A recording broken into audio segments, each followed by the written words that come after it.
மகர ராசி என்பர்களே, மகர ராசியை பொறுத்த வரைக்கும் வாழ்நாளில் படாத கஷ்டங்கள் பட்டு குடும்பத்திற்காகவே வாழக்கூடிய ஒரு ராசியாக வாழ்கின்ற ராசி மகர ராசி. இவங்க ஆசைப்படுறது அதிகமாக இருக்கும், ஆனால் கிடைச்சது கொஞ்சமாக இருக்கும். மகர ராசி எல்லாத்துக்குமே ப்ரீ பிளான்ட் பர்சன் அப்படின்னு சொல்லுவாங்க. ஏதோ ஒரு விஷயம் நடக்கணும் அப்படின்னா அது ப்ரீ பிளான் இருக்கணும். அது ப்ரீ பிளானில் option A, option B, option சின்னு இருக்கணும். அதில் ஏதோ ஒன்று ஒர்க் ஆகல அப்படின்னா இன்னொன்று ஒர்க் ஆகிற மாதிரி வச்சுருவாங்க. மாதந்தோறும் கரெக்டான அவங்களுக்கு செலவுக்கு தகுந்த அமௌண்ட் வரணும். ஆனால் என்னமோ தெரியல, ஒரு 2-3 வருடங்களாக அவங்க எதிர்பார்த்த அளவுக்கு இன்னும் பணம் கிடைக்கல. முன்னாடி நிறையா பணம் இருந்து என்ன பண்ணுறதுன்னு தெரியாமல் அதில் போடலாம் இதில் போடலாம்னு இருந்த காலகட்டம்லாம் இருந்திருக்கு. இருந்தாலும் இந்த காலகட்டம் ரொம்ப ஒரு கடினமான காலகட்டமாக இருக்கிறதுனால வாழ்க்கை எப்படி மூவ் பண்ணலாம், அதை மூவ் பண்ணும்போது என்னென்ன சட்ட சிக்கல்கள் இருக்குது, அதை எந்த தந்திரத்தில் அதை சரி பண்ணலாம் அப்படின்னு ஒரு வினோதமான ஒரு அறிவாற்றலோடு இருக்கக்கூடிய ராசி தான் மகர ராசி. இந்த காலகட்டம் உங்களுக்கு கொஞ்சம் மோசமான காலகட்டம் அப்படின்னு சொல்ல முடியாது, ரொம்ப ஒரு சூப்பரான காலகட்டம் அப்படின்னு சொல்ல முடியாது. இந்த ராசியினுடைய அதிபதி சனி பகவான். இந்த ராசியில் பிறந்தவங்க பொதுவாகவே அமைதியானவங்க, பொறுமையானவங்க, கடின உழைப்பாளிகள் மற்றும் எந்த சூழ்நிலையிலையும் மன உறுதியோடு செயல்படக்கூடிய நபர்கள். இது நிறைய பேர்த்துட்டு இல்லைங்க. கடின உழைப்பும் நிறைய பேர் பண்ண முடியாது, ஒரு மன உறுதியோடு செயல்படுறதும் யாராலையும் பண்ண முடியாது. மகர ராசியை பொறுத்த வரைக்கும் அவங்க எப்போவுமே பார்த்திங்கன்னா ஒரு தனித்துவவாதி அப்படின்னு சொல்லுவாங்க. ஒரு விஷயத்தை எடுத்தாங்க அப்படின்னா அதை கம்ப்ளீட் பண்ணாமல் விட மாட்டாங்க. ஒரு ஆன்மீக ரீதியான விஷயமா இருக்கட்டும், ஆன்மீக ரீதியான விஷயங்களும் எங்களுக்கு ஆப்டாக செட் ஆகும். உணவு சார்ந்த துறை எங்களோட தாய் தந்தையருக்கு யாரோ ஒருத்தர் செட் ஆகிருக்கும். அதே போல் எங்களுடைய வருங்காலமானது பண ரீதியான முன்னேற்றங்கள் அதிகரிக்கக்கூடிய ஒரு காலகட்டமாக அமையுது. இந்த காலகட்டத்தில் இவங்க வாழக்கூடிய ஒவ்வொரு நாட்களும் பண ரீதியான விஷயங்களுக்காக முன்னேறுவாங்க. ஈஸியாக கவர்மெண்ட் வேலை வாங்குற ராசி அப்படின்னா மகர ராசி சொல்லலாம். இந்த ராசிக்காரங்களை பொறுத்த வரைக்கும் மகர ராசிக்காரில் குணாதிசயங்கள் அப்படின்னா பொறுப்புணர்வு அதிகமாக இருக்கக்கூடிய ராசி, குடும்பத்தின் மீது அக்கறை அதிகமாக இருக்கக்கூடிய ராசி, நேர்மையாக வாழ விரும்பக்கூடியவங்க, யாரையும் எளிதில் நம்ப மாட்டாங்க. ஒரு பேக்கப் எதுக்கும் வச்சுப்பாங்க. அவன் நம்புறமா அப்போ அதுக்கு தகுந்த மாதிரி அவனுக்கு இதை மட்டும் சொல்லலாம், இதை மட்டும் அவனை வச்சு செஞ்சுக்கலாம் அப்படின்னு. ஒரு விஷயத்தை முடிவு செஞ்சால் அதை நிறைவேற்றாமல் விட மாட்டாங்க. வெளியில் கடினமாக தெரிந்தாலும் உள்ளுக்குள்ளே பாசமானவங்க. வாழ்க்கையில் படிப்படியாக முன்னேறுவாங்க. ஆனால் ஒவ்வொரு விஷயத்துலையும் அவங்களுக்கு தகுந்த மாதிரி ரிஸ்க் ஃபேக்டர் இல்லாமல் எல்லாத்தையும் சரி பண்ணிகிட்டே வருவாங்க. தாமதமான வெற்றி கிடைத்தாலும் நிலையான வெற்றி கிடைக்கும். 2026 பிறந்துச்சு, தமிழ் புத்தாண்டு, அப்புறம் குரு பயிற்சி, அது நிறையா பிறந்துச்சு. இதில் மகர ராசியை பொறுத்த வரைக்கும் யோகங்கள் அப்படின்னு என்ன சார் இருக்குது அப்படின்னு கேட்டால் 2026ஆம் ஆண்டு மகர ராசிகளுக்கு பல முக்கியமான மாற்றங்கள் கொண்டு வரக்கூடிய ஆண்டாக அமைஞ்சிச்சு. இதில் தொழில் அப்படின்னு பார்க்கும்போது நீண்ட நாட்களாக எதிர்பார்த்த பதவி உயர்வு கிடைக்கலாம், புதிய வேலை வாய்ப்பு அமையும், அரசு வேலை முயற்சிகளில் முன்னேற்றம் ஏற்படும், வெளிநாட்டு வேலை வாய்ப்புகள் உருவாகும், தொழிலில் இருந்த தடைகள் விலகும். தொழிலில் எவ்வளோ பெரிய தடைகள் இருந்தாலும் கொஞ்சம் கொஞ்சமாக அப்படியே விலகும். அந்த தொழிலில் ஒரு சின்ன சேஞ்ச் பண்ணுறதன் மூலமாக சில நன்மைகள் உங்களுக்கு சேர்கிறதுக்கான காலகட்டம். பணவரவு உயருது. பணவரவை பொறுத்த வரைக்கும் புதிய வருமான வாய்ப்புகள் உருவாகும். நிலம் வீடு தொடர்பான லாபம் கிடைக்கக்கூடிய ஒரு ஆண்டாக இந்த ஆண்டு கிடைக்குது. பழைய கடன்கள் குறையக்கூடிய நாட்கள் இப்போ வெகு தூரத்தில் இல்லை, பக்கத்தில் தான் இருக்குது. சேமிப்பு அதிகரிக்கும். சேமிப்பு அதிகரிக்குது அப்படின்னாவே நீங்கள் இந்த ராசியை பொறுத்த வரைக்கும் சேமித்து அப்படி எடுத்து வச்சாங்க அப்படின்னா ஆட்டோமேட்டிக்காக உங்களுக்கு செலவு வந்துகிட்டே இருந்திருக்கும். மகர ராசிக்கே உண்டான ஒரு சாபு கேடாது.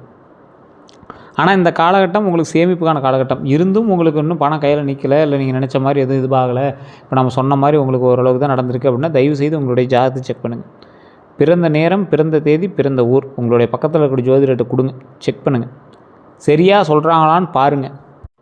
இல்லையா, கீழே ஒரு நம்பர் கொடுத்துருக்கேன், அந்த நம்பருக்கு ஃபோன் பண்ணுங்கள் அல்லது வாட்ஸ்அப்பில் தொடர்பு கொண்டாலும் ஓகே தான். வெளிநாட்டில் இருக்கீங்க அப்படின்னா வாட்ஸ்அப் மூலமாக தொடர்புக்கலாம். இது நீங்கள் அட்வர்டைஸ்மெண்ட் பர்பஸாக எடுத்துட்டாலும் சரி, ப்ரமோஷனாக எடுத்துட்டாலும் சரி, உங்களுடைய விருப்பத்தின் பேரில் நீங்கள் பண்ணலாம். அப்பாயின்மெண்ட் பேசிஸில் தான் ஜோதிடம் பார்ப்பாங்க, வெயிட் பண்ணி பார்க்குற மாதிரி தான் இருக்கும். ஒரு விவிஐபி ஜோதிடர் தான், அதுக்கு தகுந்த மாதிரி தான் ஃபீஸஸ் இருக்கும். உங்களுக்கு வேணுன்னா மட்டும் நீங்கள் கான்டாக்ட் பண்ணி பேசலாம். காரணம் என்ன அப்படின்னு நான் சொல்லிடுறேன். ஏன்னா நிறைய விவிஐபிஸ் எல்லாமே பார்த்துட்ருக்காங்க, அடுத்தடுத்த ஷெடியூல் மாதிரி எங்களுக்கு கொடுத்துட்றாங்க. அதாவது ஒரு தடவை ஒருத்தர் பார்க்குறாங்க அப்படின்னா அடுத்த மாதமும் அவங்க பார்ப்பாங்க. அடுத்த இந்த விஷயத்துக்காக அதை ஓவராலாக எக்ஸாக்டாக தெரிஞ்சுக்கணும் அப்படிங்கிறது. எல்லாம் இது நல்லா இருக்குது அது நல்லா இருக்குதுன்னு ராசி பலன் பார்த்தாவே போதுமே. அவங்களுக்கு இந்த விஷயம் செய்யணும். ஒரு எக்ஸாம்பிள் சொல்கிறேன், ஒரு இடத்துல லேண்டு பார்த்துருக்காங்க, ஒரு 3 ஆப்ஷன் லேண்டு வச்சுருக்காங்க. அந்த லேண்டு எந்த திசையில் இருக்குது, இந்த ராசிக்கு இது பொருந்துமா, இது வாங்கினா அதனால் லாபம் வருமா அப்படிங்கிறது உட்பட ஒரு எக்ஸாக்டாக கண்டுபிடிச்சி சொல்லணும்ல. இப்போ ஒரு எக்ஸாம்பிள் சொல்கிறேன், இந்த ராசிக்காரங்க வீடு நிலம் வாங்குறது தொடர்பான லாபம் கிடைக்கும் அப்படின்னு நான் இப்போ சொல்லிட்டேன். இது ராசிக்கான பலன். உங்களுக்கு லக்கினம் வேறு, தசாபதி வேறு, நட்சத்திரம் வேறு. ஜாதகம் அப்படிங்கிறது உங்களுக்கு தனித்துவமான பிறந்த நேரம், பிறந்த ஊரை வச்சு கணிக்கக்கூடியது. அதை வச்சு இப்போ நம்ம கண்டுபிடிச்சி சொல்லணும்ல, அதுதானே ஒரு எக்ஸாக்டான ஜாதகம் பார்க்குறதுக்கான ஒரு முக்கியமான ஒரு விஷயம். அப்படி பார்த்து உங்களுக்கு கிளியராக சொல்லிடுவாங்க. எந்த இடத்துல இருக்கிற லேண்ட் உங்களுக்கு மதிப்பு கூட்டும், யாரால் உங்களுக்கு லாபம், யாரால் உங்களுக்கு இது மெயினாக சொல்லாமல் இந்த காலத்தில் சேமிப்பு அதிகரிக்கும். அற்புதமான காலகட்டம் தான். உங்களுக்கு உறவினர்களால் பெரிதும் உதவி இல்லை, உறவினர்கள் உங்களுக்கு எதிரிகள் தான் அப்படிங்கிற மாதிரி தான் இருக்கும். நட்போட்டாரங்கள் அருமையாக இருக்கும். நட்போட்டாரங்கள் மூலமாக லாபங்களும் உண்டு. குரு பயிற்சி பலன் பார்க்கும்போது குரு பகவானால் அருளப்பட்ட ஒரு முக்கியமான ராசி இந்த ராசி. குடும்பத்தில் சுப காரியங்கள் நடைபெறும். குழந்தை மூலமாக நன்மைகள் உண்டு. குழந்தை பாக்கியம் கிடைக்கிறதுக்கான வாய்ப்புகளும் உண்டு. திருமண தடை விலகும். கல்வியில் முன்னேற்றம் உண்டாகுது. தொழிலில் புதிய வளர்ச்சி உண்டாகுது. குரு பயிற்சியால் கிடைக்கக்கூடிய நன்மைகள்னு பார்த்தா பண வரவு உயர்வு உண்டு. குடும்ப ஒற்றுமை உண்டு. சொத்து சேர்க்கை உண்டு. குழந்தை யோகம் உண்டு. வாகன யோகம் உண்டு. மன நிம்மதி உண்டு. இது எல்லாம் குரு பயிற்சியால் உங்களுக்கு கிடைக்கிது. சார் இத்தனை நன்மைகள் சொல்கிறீங்க, இன்னும் ஒன்றும் கிடைச்ச மாதிரி தெரியலையே அப்படின்னா நீங்கள் உங்களோட ஜாதகத்தை தான் செக் பண்ணணும். ஏன் சார் ஜாதகத்தை செக் பண்ணணும் அப்படின்னா, இப்போ நான் சொல்கிறது ராசி பலன். இப்போ நான் சொன்னதில் ஒரு 50 to 60% தான் உங்களுக்கு பொருந்திருக்கும். மீதியெல்லாம் உங்களுக்கு காமனாக தான் பொருந்தும். பெருசாக உங்களுக்கு ஈக்குவலாக இருக்காது. அப்போ நீங்கள் என்ன பண்ணணும், ஆட்டோமேட்டிக்காக உங்களோட ஜாதகத்தை தான் செக் பண்ணணும். இந்த ராசியில் பிறந்தவங்களுக்கு பண உயர்வு ரெகுலராகவே இருக்குங்க. ஏன்னா ஒரு குறிப்பிட்ட ஏஜ் தொடும்போது இந்த ராசிக்காரர் நல்லா சம்பாதிப்பான். ஊரில் இருக்கிறவனே வாய போடுற அளவு சம்பாதிப்பான். அதனால் சின்ன சின்ன கந்திஷ்டிகள் கூட இருக்கும். அதை பற்றி நான் தெளிவாக சொல்கிறேன். குடும்ப ஒற்றுமை இருக்கும். ஆனால் குடும்பத்தில் உள்ள உங்களோட வீட்டுக்குள்ளே இருக்கிறவங்கிட்ட உங்களுக்கு சேஃப் தான். வெளியே இருக்கக்கூடிய உறவினர்கள் உங்களுக்கு சேர்ந்து வரமாட்டாங்க. சொத்து சேர்க்கை உண்டு. குழந்தை யோகம் உண்டு. வாகன யோகம் உண்டு. மன நிம்மதி இந்த காலகட்டத்தில் கிடைக்கும்.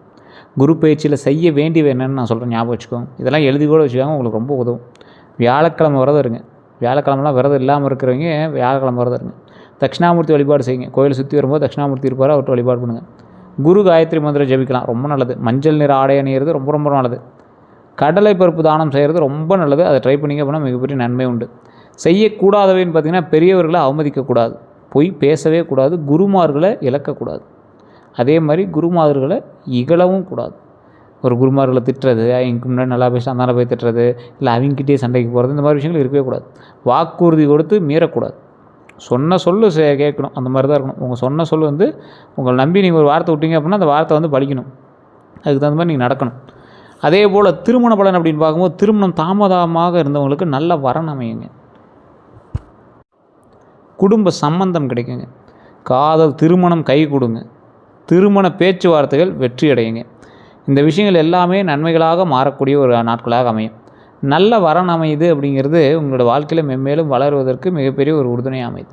குடும்ப சம்பந்தம் அப்படிங்கிறது திருமணமாகாமல் இருக்கிறீங்க, குடும்ப ரீதியாகவே நீங்கள் வீட்டு ரீதியாகவே வீட்டில் சொன்ன பையனோ பொண்ணோ கல்யாணம் பண்ணுறதுக்கு ஒரு அற்புதமான வாய்ப்பு. காதல் பண்ணி ரொம்ப நாளாக காத்துட்ருக்கிறீங்களா, இந்த காலகட்டத்தில் நீங்கள் ட்ரை பண்ணிங்க அப்படின்னா காதல் திருமணம் நடக்கிறதுக்கு வாய்ப்புகள் 100% உண்டு. திருமண பேச்சுவார்த்தைகள் வெற்றி அடையும். ஆனால் இந்த டைம்லேயே கல்யாணம் கை கொடுமா அப்படின்னு கேட்டால் கொஞ்சம் டைம் எடுத்து தான் கை கொடும். குழந்தை பாக்கியம், குழந்தைக்காக காத்திருக்கிறவங்களாம் நல்ல செய்தி உண்டாகும். குழந்தைகளோட கல்வியில் முன்னேற்றம் உண்டாகுது. குழந்தைகளால் பெருமை கிடைக்கும்.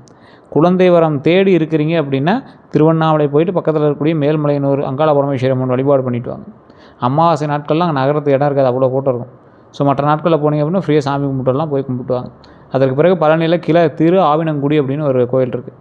நிறையா பேர் பழனி போகிறீங்க, மேலே மலைக்கு போய் கும்பிட்டுறீங்க, முன்னாடி இருக்கிற திரு ஆவினங்குடிக்கு போய் கும்பிட்றதில்ல. அதுதான் 3வது படை வீடு அப்படின்னு சொல்லப்பட்ட கோயிலாக கருதப்படுது. ஸோ அந்த கோயிலுக்கு போய் வழிபட்டிங்க அப்படின்னா மிகப்பெரிய பாவ விமோச்சனம். சுற்றி வந்தீங்க அப்படின்னா நாகலிங்க மரம்லாம் இருக்கும், அதெல்லாம் வழிபட்டு வரலாம். ரொம்ப அற்புதமான ஸ்தலம். சரவண போய் அங்கே இருக்கக்கூடிய இடத்துல எல்லாத்தையும் சுற்றி பார்த்துட்டு வாங்க. பழனிக்கு போனீங்க அப்படின்னா அங்கே எக்கச்சக்கமான விஷயம் இருக்குதுங்க. போகர் காலத்துலேருந்து இன்றைக்கு வரைக்கும் அங்கே எக்கச்சக்கமான விஷயம் இருக்குது. கீழே புலிப்பாணியோட மடம் இருக்குது. மேலே பார்த்திங்கன்னா போகருடைய ஜீவசமாதி இருக்குது. கோயிலை சுற்றி வரும்போது போகரோட ஜீவசமாதி வணங்கிட்டு வாங்க. மிகப்பெரிய நன்மைகள் நடக்கக்கூடிய ஸ்தலமாக கருதப்படுவது பழனி. மேலே பாலதண்டாயுத சுவாமியை வழிபட்டு வரலாம். ஸோ குழந்தை பாக்கியம் வேண்டி விரும்புபவர்கள்லாம் அந்த இடத்துக்கு போய் வழிபட்டு வந்தீங்க அப்படின்னா குழந்தைகளுக்கும் நல்லது, குழந்தை வரம் தேடி இருக்கிறவங்களுக்கும் நல்லது. ஸோ குழந்தை வரம் இல்லாத ஆண் பெண் இருவரும் அந்த கோயிலுக்கு போயிட்டு வாங்க. உடலில் உள்ள சூடுகள் குறையும். செவ்வாய்க்கிழமையில் செவ்வாயினுடைய நேரடி ஆற்றலாக இருக்கக்கூடிய ஒரு மிகப்பெரிய ஸ்தலமாக கருதப்படக்கூடிய பழனி ஒரு மிகப்பெரிய ஒரு ஆன்மீக ஸ்தலம். குழந்தை வரம் வேண்டி இருக்கிறவங்களுக்காகவே போயிட்டு வரணும் அப்படிங்கிற ஒரு ஸ்தலம். அதே போல் குழந்தைகளால் பெருமை கிடைப்பவர்களும் அந்த கோயிலுக்கு போயிட்டு இருந்தீங்க அப்படின்னா மிகப்பெரிய பெருமை உண்டாகும். இந்த காலத்தில் உங்களுக்கு வாகன யோகம் உண்டுங்க. 2026 வாகன யோகமும் இருக்குது. புதிய இருசக்கர வாகனம் அல்லது 4 சக்கர வாகனம் வாங்கக்கூடிய வாய்ப்பு உண்டு. பழைய வாகனத்தை மாற்றக்கூடிய யோகமும் உண்டு. வாகனம் மூலம் வருமானம் கிடைக்கக்கூடிய வாய்ப்பு 100% உண்டுங்க. வேகமாக வண்டி ஓட்டாதீங்க. நைட் டைமில் வண்டி ஓட்டாதீங்க. இரவு நேரங்களில் பயணிகளை எச்சரிக்கையாக அவசியம். ஸோ ரொம்ப எச்சரிக்கையாக நிதானமாக வண்டி ஓட்டினீங்க அப்படின்னா ரொம்ப நல்லது. அடுத்த 12 நாட்கள்னு பார்த்தீங்கன்னா தெளிவாக சொல்கிறேன், கேட்டுக்கோங்க. முதல் 4 நாள் நல்ல செய்தி உண்டாகும், நல்ல செய்தி வரும். அந்த நல்ல செய்தி எதை நோக்கி உங்களுக்கு வருது? நீங்கள் செய்யக்கூடிய தொழிலோ, நீங்கள் செய்யக்கூடிய ஒவ்வொரு செயலுமோ நீங்கள் எப்படி மூவ் பண்ணி போயிட்டுருக்கீங்க அப்படிங்கிறது பொறுத்தான் இருக்குது. அந்த நல்ல செய்தி ஒரு மிகப்பெரிய எதிர்பார்ப்புக்கான பதிலாகவும் இருக்கலாம், அல்லது திடீர் உங்களுக்கு ஒரு மகிழ்ச்சியை தரக்கூடிய பதிலாகவும் இருக்கலாம். பண வரவு உண்டு, அது காமனாகவே உங்களுக்கு வந்து பண வரவு உண்டு, அதனால் நீங்கள் கவலைப்பட தேவையில்லை. உறவினர்கள்ட்ட ஆதரவு கிடைக்கும், அதுக்கும் நீங்கள் வந்து அஞ்ச தேவையில்லை. முதல் 5 முதல் 8 நாள் வரை வந்து பார்த்திங்கன்னா வேலைகளில் முன்னேற்றம் உண்டுங்க. எதிர்பார்த்த சந்திப்புகள் நடக்கும், புதிய முயற்சிகள் தொடங்கலாம். புதிய முயற்சிகள் வந்து தொடங்கக்கூடிய ஒரு காலகட்டமாக இந்த காலகட்டங்கள் அமையுது. நாளைக்கு அந்த ஒரு நாளையிலேருந்து இந்த நாட்கள் தொடர்ந்து ஞாபகம் வச்சுக்கோங்க. இதில் 9வது நாள், நாளையிலேருந்து 9வது நாள்லேருந்து 12வது நாள் வரைக்கும் திடீர் பண வரவு. அது பெருசோ சின்னதோ அப்படிலாம் நாங்கள் சொல்ல, திடீர் பண வரவு வர்றதுக்கான வாய்ப்புகள் உண்டு. ஆன்மீக சிந்தனை அதிகரிக்கக்கூடிய ஒரு காலகட்டம். குடும்பத்தில் மகிழ்ச்சி உண்டாக்குறதுக்கு ஒரு அற்புதமான காலகட்டங்க. குடும்பத்தில் மகிழ்ச்சி உண்டாகும். அந்த மகிழ்ச்சி எந்த அளவுக்கு இருக்கும்? உங்களுக்கு திடீர் மகிழ்ச்சியாக இருக்கும், இல்லை திருமணமாகும், குழந்தை பேர் இல்லாதவங்களுக்கு குழந்தை பேர் பிறக்கும். இது எல்லாமே ஒரு நன்மை தானே. ஸோ இந்த அளவுக்கு உங்களுக்கு நன்மைகள் நடக்கக்கூடிய காலகட்டத்தில் கந்திஷ்டி இல்லாமல் இருக்கும். மகர ராசிக்காரங்க அமைதியாக முன்னேறுவதால் பலரோட பார்வை வந்து உங்கள் மேலே தான் இருக்குது. அமைதியாக இருக்கும் உங்களை பார்த்தா, ஆனால் பின்னாடி அப்படியே பேக்கப் அப்படியே ஏறிக்கிட்டே இருக்கும். திடீர்னு கார் வாங்கியிருப்பீங்க, லேண்ட் வாங்கியிருப்பீங்க, வீடு ஆல்ட்ரு பண்ணியிருப்பீங்க, நகை வாங்கியிருப்பீங்க. இது 4 பேருக்கு தெரிஞ்சிருக்கும், அவன் கந்திஷ்டி வச்சுருப்பான். இதனால் உங்களுக்கு அறிகுறி உங்களுக்கே தென்பட்டிருக்கும். ஒன்று, திடீர் சோர்வு ஏற்பட்டிருக்கும், இல்லை வீட்டில் சின்ன சின்ன சண்டைகள் உங்களுக்கு இருந்திருக்கும். அது பின்மேல் சரியாயிடும்.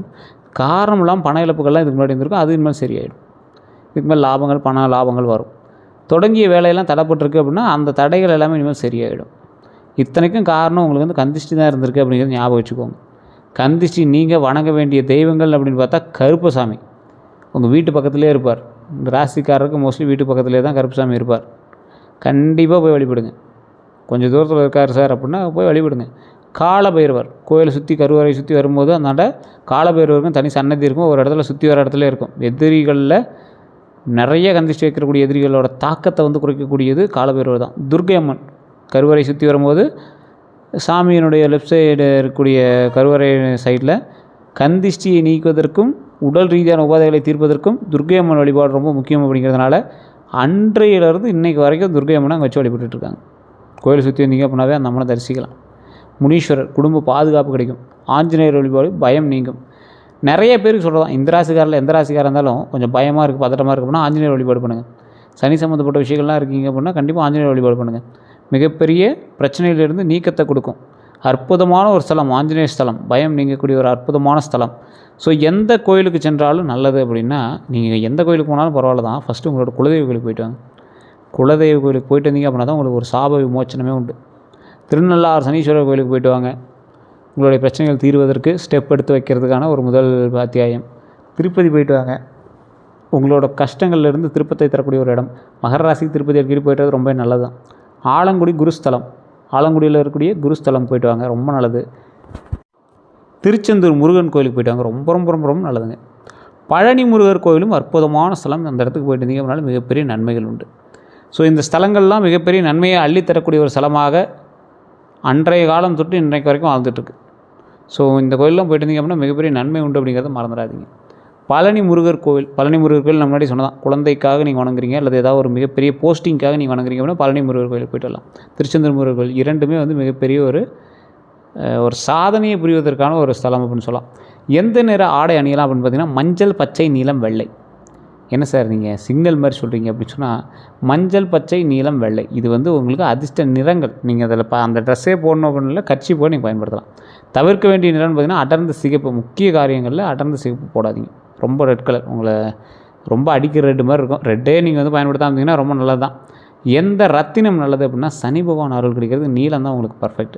மஞ்சள் புஷ்பராக ரொம்ப நல்லது, குரு அருள் வரும். மரகதம் புத்திசாலித்தன்மை அதிகப்படுத்தும். இந்த மாதிரி ரத்தின அணிவதற்கு முன்னாடி அதுக்கான ஆலோசனை வந்து பெறுவது, நிபுணர்கள்ட்ட ஆலோசனை பெறுவது ரொம்ப நல்லது. நம்பர் இருக்குது, நீங்கள் வேணால் ஃபோன் பண்ணி பேசிக்கோங்க. யார்கிட்ட சார் நான் எச்சரிக்கை இருக்கணும்? இந்த மகர ராசிக்காரர்கள் யார்கிட்ட எச்சரிக்கை ஆகணும்? இனிமையாக பேசி ஏமாத்துறவங்கள்ட்ட எச்சரிக்கையாக இருங்க. கடன் வாங்கி திருப்பி தராதவர்கள்ட்ட எச்சரிக்கையாக இருங்க. பொறாமை கொண்ட உறவினர்கள்ட்ட எச்சரிக்கையாக இருங்க. தொழிலில் போலி நண்பர்கள்கிட்ட எச்சரிக்கையாக இருங்க. இந்த 4 பேர்கிட்ட எச்சரிக்கையாக இருந்தீங்க அப்படின்னா மிகப்பெரிய நன்மை உண்டு.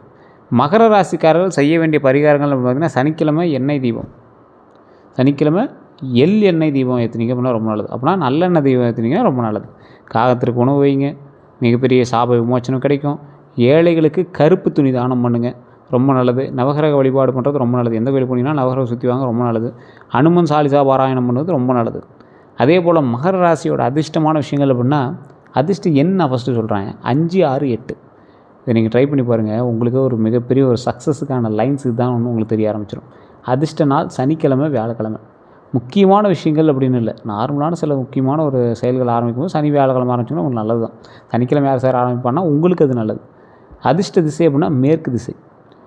அதிர்ஷ்ட மலர் அப்படின்னா செம்பருத்தி தான் உங்களுக்கு அதிர்ஷ்டமான ஒரு மலர். அதிர்ஷ்ட உலோகம்னா இரும்பு, வெள்ளி. இது சார்ந்து நீங்கள் உங்களோட மோதிரமோ இல்லை ஏதோ ஒன்று போட்டுருந்தீங்கன்னா ரொம்ப நல்லது தான். அதிர்ஷ்ட மரம் அரச மரம் தான். இந்த ராசிக்காரங்க, மகர ராசிக்காரங்க கிடைக்கக்கூடிய பெரிய யோகங்கள் அப்படின்னு பார்த்தா இந்த காலகட்டத்தில் உங்களுக்கு திருமண யோகமும், குழந்தை பாக்கியமும், வீடு வாங்கக்கூடிய யோகம், வாகனம் வாங்கக்கூடிய யோகம், வெளிநாட்டு வாய்ப்பு யோகம், தொழில் வளர்ச்சி யோகம், பதவி உயர்வு யோகம், ஆன்மீக முன்னேற்ற யோகம், இது எல்லாமே கைக்கூடி வருதுங்க. இந்த காலகட்டத்தில் மகர ராசிக்காரங்களுக்கு பொறுமையும், உழைப்பும், இறை நம்பிக்கையும் பலன் கிடைக்கிறதுக்கான முக்கியமான ஒரு சாவியாக அவங்க கையில் கொடுக்கப்படுது. இதெல்லாம் ஒரு அற்புதமான காலத்தை அமைத்து கொடுக்கக்கூடியதற்கு ஒரு நிதர்சனமான உண்மை ஒன்று. சனி பகவான் மற்றும் குரு பகவானோட அருளால் தடைப்பட்ட பல காரியங்கள் முன்னேறக்கூடிய வாய்ப்பு உள்ளது. குடும்ப, தொழில், பணவரவு, திருமணம், குழந்தைகள், வாகனம் போன்ற பல துறைகளில் முன்னேற்றத்தை நோக்கி நகரக்கூடிய காலமாக இது அமையலாங்க. ஸோ எதுக்குமே நீங்கள் கொஞ்சம் ஸ்டெப் எடுத்தால் தான் எல்லாமே நடக்கும். உட்காந்துட்டு எல்லாம் நடக்கும் அப்படின்னு உட்காந்துருந்தீங்கன்னா ஒன்றும் பண்ண முடியாது. மகர ராசி உழைத்தால் தான் வெற்றி அப்படிங்கிறது ஞாபகம் வச்சுக்கோங்க. வேறு ஏதாவது கருத்துக்கள் தான் மறக்காம கமெண்ட் செக்ஷனில் பதிவிடுங்க. இதுவரை நம்ம சேனல் சப்ஸ்கிரைப் பண்ணாமல் சப்ஸ்கிரைப் பண்ணிக்கோங்க. பக்கத்தில் பெல் பட்டன் மறக்காம ப்ரெஸ் பண்ணிக்கோங்க. ஃபேஸ்புக்கில் பார்த்துட்டிங்கன்னா ஃபாலோ பண்ணிக்கோங்க. கண்டிப்பாக உங்களோட மகர ராசி நண்பர்கள் இது பகிருங்க.